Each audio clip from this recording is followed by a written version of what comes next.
So, as cold climate gardeners dealing with a short outdoor growing season, we think that we need to start everything indoors early. And that's true for a lot of things, but there are also a lot of vegetables, herbs, flowers that benefit from being direct sown right into your garden. So, in today's video, I'm going to go through all the things that I'm going to be direct sowing out into the garden and why I think this is the best method.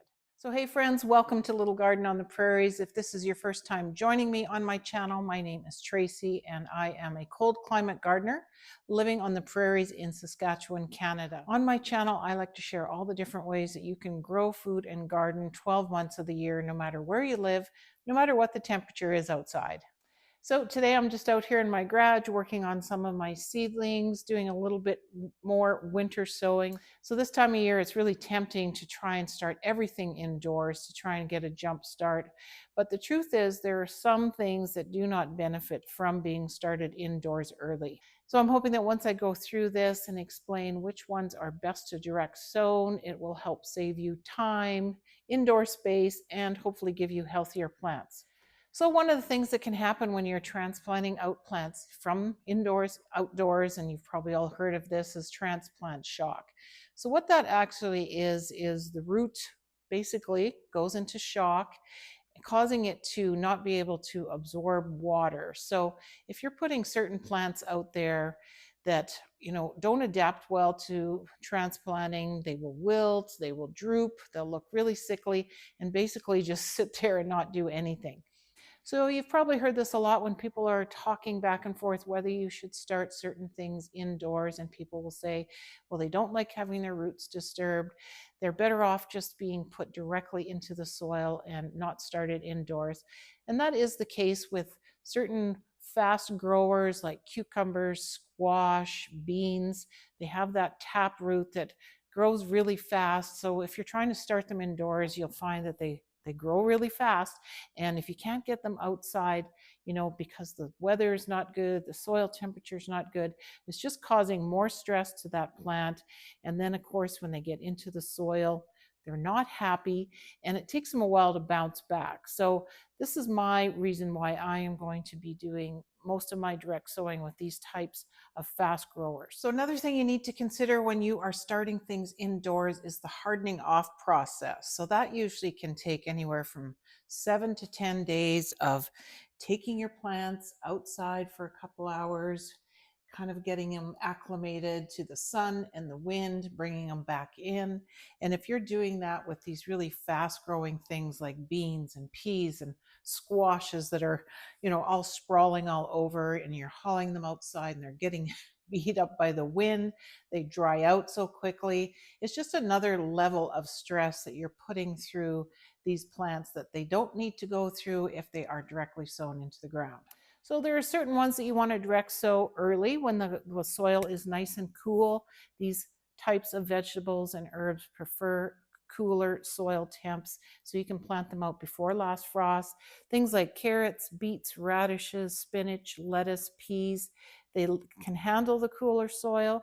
They can tolerate a little bit of light frost, and honestly, they thrive better being direct sown. So once my soil is workable outdoors and the nighttime temperatures aren't too extreme cold, I will be starting things like my carrots, beets, radishes, spinach, lettuces, and peas. So these crops are good to direct sow earlier in the season because they can handle the cooler soil, they can tolerate a light frost, and honestly, they just are happier being direct sown. So some of the warmer season crops that I will be direct sowing will be things like beans, cucumbers, zucchini, squash, pumpkins. So these are going to go straight into the garden right after last frost, which is usually mid to late May. And the reason I'm not going to be trying to start these indoors is because they're very fast growing. They have the sensitive roots. They easily outgrow the trays very fast, and they often will perform better when they're planted directly. So don't get me wrong, there's still lots of things that you want to plant indoors. And as you can see, I have lots of things going on here. Things like tomatoes, peppers, I got onions, I got tons of flowers, all started indoors. They have a good jump start. They don't mind having their roots disturbed so much. So these types of plants that I'm starting indoors require that longer season. They love the heat and they actually handle transplanting very well. So, like I said, I used to try to start everything indoors thinking I was getting a jump on things, but honestly, I find just waiting until the temperatures are good outside, direct sowing a lot of those plants that don't like root disturbance is going to end up with a better, healthier harvest for me. It's taking up way less space inside and way less things that I have to deal with and look after until they can put them outside, and it just makes my gardening feel way less overwhelming. So if you're gardening in cold climates like I am, zones 2 to 5, I have a assortment of different cold climate gardening guides that you can download for free. You can just click on the link in the description box below. And if you are looking for more support and want to be part of a cold climate gardening community, I just want to invite you to join my community located on the school app called Gardeners Growing Together. We are a free gardening community of over 500 members now, and inside there you can learn all sorts of different gardening techniques. We are learning how we can grow food all year round, 12 months of the year, and I also have a special membership inside that you can join if you were looking to take your gardening to the next level. It is full of tutorials, resource documents, and takes you through all the stages of growing 365 days of the year.